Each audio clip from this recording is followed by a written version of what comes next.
సుబ్రహ్మణ్య మైదానం గురించి మనందరికీ తెలిసినదే.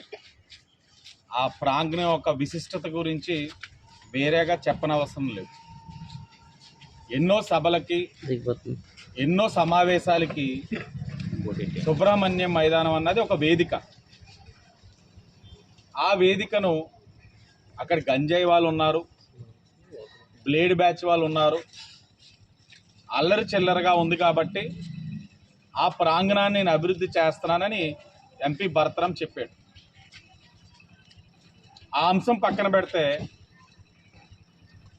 దాని యొక్క విశిష్టతతో పాటు దాని యొక్క ప్రాముఖ్యత కూడా మనకు తెలుసు. ఈరోజు నగరంలో ఒక ఆధ్యాత్మిక కార్యక్రమాలు పెట్టుకోవాలన్నా రాళ్ళ ప్రాంగణం అదొక్కటే.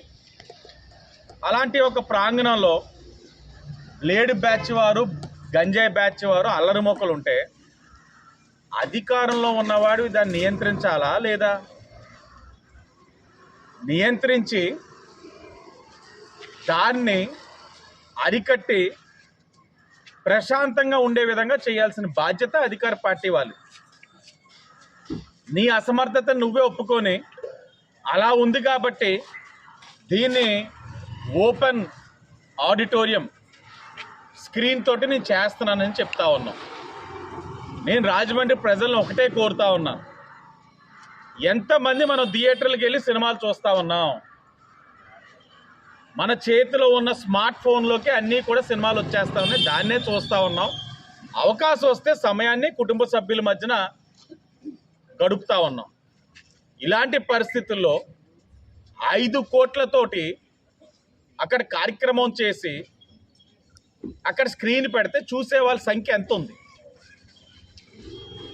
స్పష్టంగా చెప్తా ఉన్నాం, కాసులకి కక్కుర్తి పడి, కమిషన్లకి అలవాటు పడి అభివృద్ధి అనే కోణంలోనే వ్యాపారం చేస్తూ ఉన్నాడు భరతరాం. మళ్ళా చెప్తా ఉన్నాం, కాసులకి కక్కుర్తి పడి, కమిషన్లకి అలవాటు పడి అభివృద్ధి అనే ముసుగులో వ్యాపారం చేస్తూ ఉన్నాడు. ఆర్ట్స్ కాలేజ్ ప్రాంగణాన్ని కూడా ఇలాగే స్టేడియంలు కడతానంటే అఖిలపక్ష పార్టీలు, విద్యార్థులు, విద్యార్థినులు అందరూ కలిపి ఉద్యమించి ఆ యొక్క నిర్ణయాన్ని వెనక్కి తీసుకోవడానికి కృషి చేశాం. సుబ్రహ్మణ్య మైదానాన్ని అలాగే చేసేసారు. 5 కోట్లు ఏముందని 5 కోట్లకి అక్కడ పని? లాలా చెరువులోనే ఉన్న ఆ చిన్నపాటి గ్రౌండ్ని కూడా అలాగే పాడు చేశారు. ఇప్పుడు రాజమండ్రిలోని ఏ ఒక్క సమావేశం పెట్టాలన్నా ఎక్కడికి వెళ్ళాలి? ఎక్కడ పెట్టుకుంటారు? అన్ని మార్గాలు మార్గాని ఎస్టేట్స్కి. ప్రజలారా గమనించండి, రేపటి రోజున మనం ఏ కార్యక్రమం చేయాలన్నా అన్ని మార్గాలు మార్గాని ఎస్టేట్స్ వైపు.